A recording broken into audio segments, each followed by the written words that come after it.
Hello and welcome back. Following on from the basic introduction to Motorola STS, in this video I'll be demonstrating explaining what the System tab and what the Inventory tabs are for, particularly the Inventory tab and what it does and what it contains and how to use it when creating a site, modifying a site, or modifying or creating a new project. Let's begin.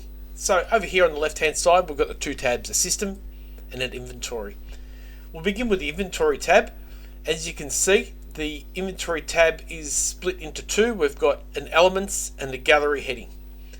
Elements are made up of Motorola defined elements, and these typically consist of firmware versions, which as I click through here you'll see these are the various firmware versions available for the ACE gateway, and they're specific to the ACE gateway. They can't be used with any other type of CPU or anything. They're specific to the ACE gateway.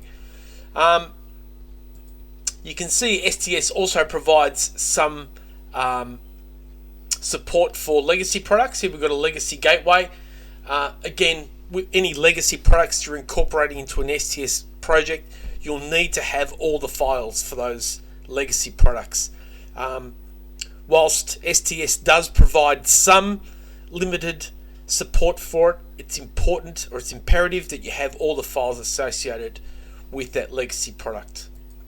Okay, still working in Elements, we drop down and we click and expand on RTU, and again here we can see ACE 1000 RTUs, and again the previous firmware versions available. Okay, we'll be concentrating on ACE 3640, so we'll click and expand on the ACE 3640, and again these are the previous firmware versions available for the ACE 3640. Okay, and these are all these firmware versions can be used with any type of CPU. So if you click on 3610, the same firmware versions will appear, and the same applies with the 3680. I'll just click and expand on the 3680, and there we have the exact same firmware versions that apply to a 3640, apply to a 3610, apply to a 3680. Okay, so that's the elements of the firmware available for those. ERINET is not supported, so again don't bother with ERINET. Next, as I mentioned, we spoke about legacy and legacy support, and STS does provide legacy support for the MOSCAT RTU, the old MOSCAT RTUs, and here we have an example of the old MOSCAT RTU, possibly a CPU 400 or 420, 300 or 200.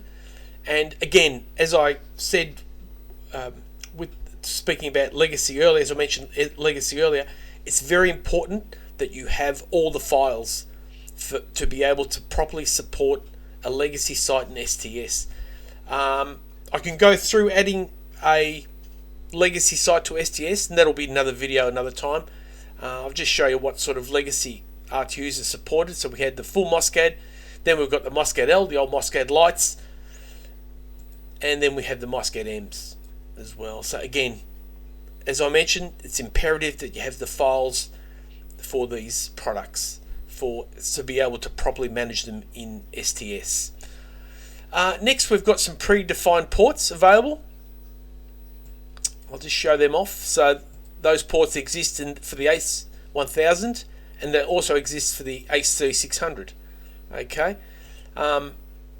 we've got 232 ports, 485 ports, a conventional radio port, or a 10100 megabit port.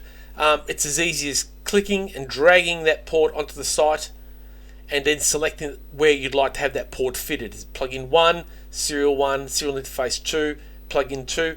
Just be careful, because more often than not the ports are used for something else, and you don't want to be overriding that port. So just be careful about where you put it. That's the adding on ports. Then the I/O, if we click and expand on the available I/O for an ACE 3600, you'll see it's a very comprehensive list.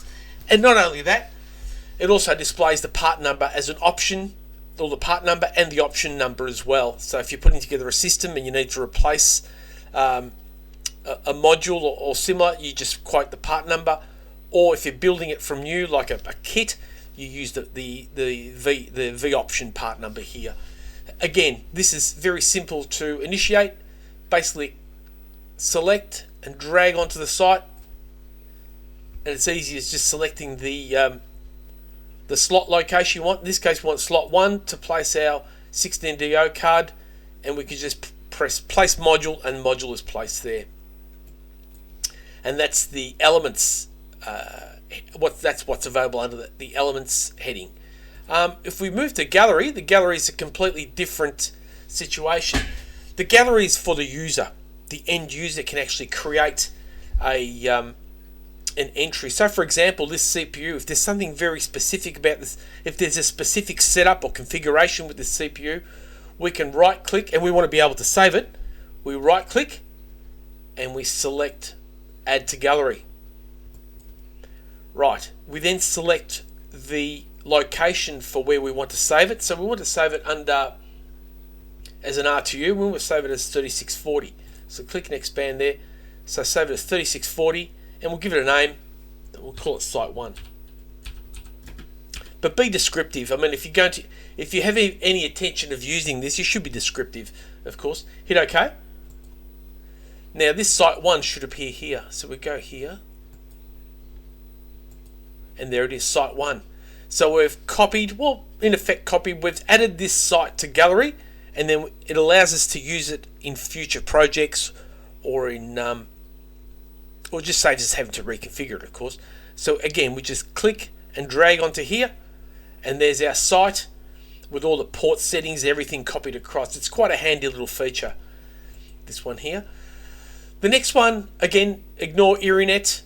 I'm not sure if there's any support in legacy for this. I haven't tried, but again, we'll go through it in a video soon. For ports, if we right click and view, and we select the ports tab, select a port. So this is a Modbus master port, and we want to add it to gallery, we can.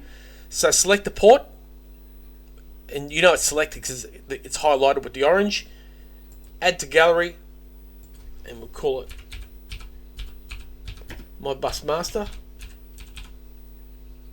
And then we select where we want to save it. So we're trying to save it under H3600, and hit OK.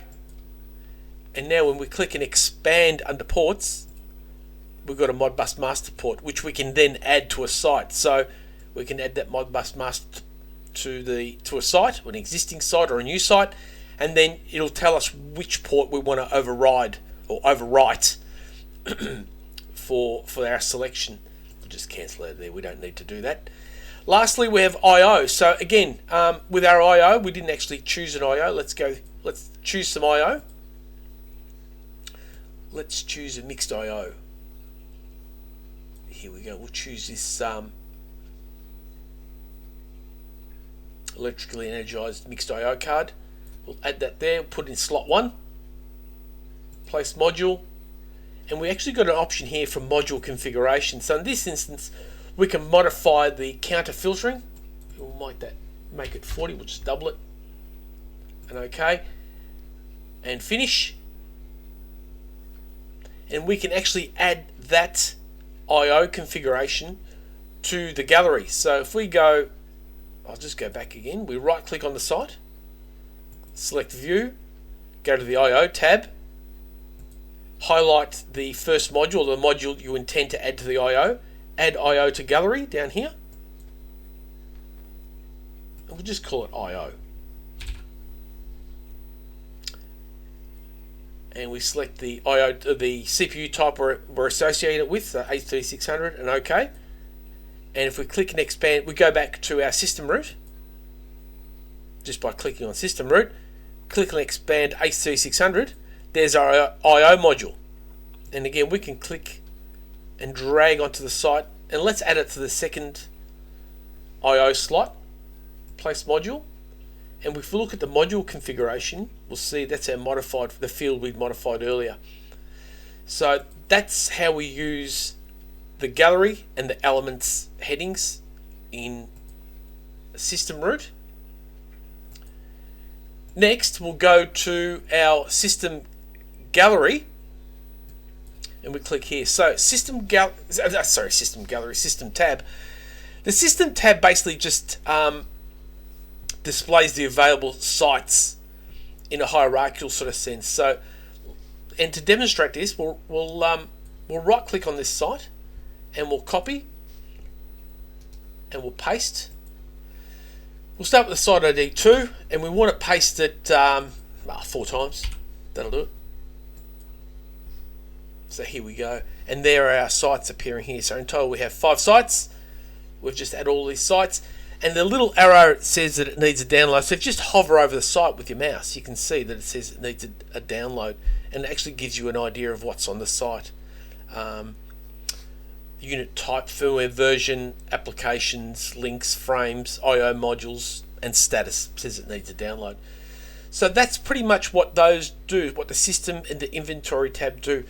Next video, I'll be going through possibly the hardware testing and the power supply setup, because there is some configuration you can do on the power supply. I'll also probably go through a bit more of the system root and some of the other basic features available and how they can be used. For now, that's it. Thanks for watching. If you have any questions, queries, or anything like that, please feel free to drop me an email. Yeah, that's it. Thanks for watching. Bye for now.